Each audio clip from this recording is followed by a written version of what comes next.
Hello, I'm Dr. Mumtaz. I'm one of the heart surgeons here at Sharp Grossmont Hospital.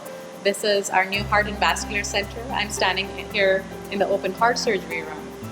Right next door, we have our hybrid operating room where we are doing transcatheter aortic valve replacements, TAVRs, in coordination with our cardiology colleagues. This is one of the most exciting things about being a cardiac surgeon in this day and age, is having the multidisciplinary approach to our cardiac patients.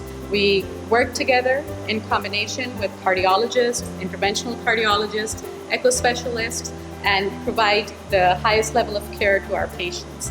Transcatheter aortic valve replacement has been very exciting, and having a hybrid operating room right next to an open heart surgery room is a dream come true for us.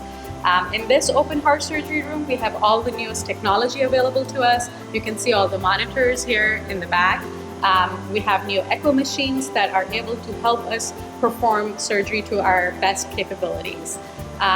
In the future, we're hoping with all this technology available to us to bring minimally invasive cardiac surgery to this hospital to provide the best level of care to our patients in the area.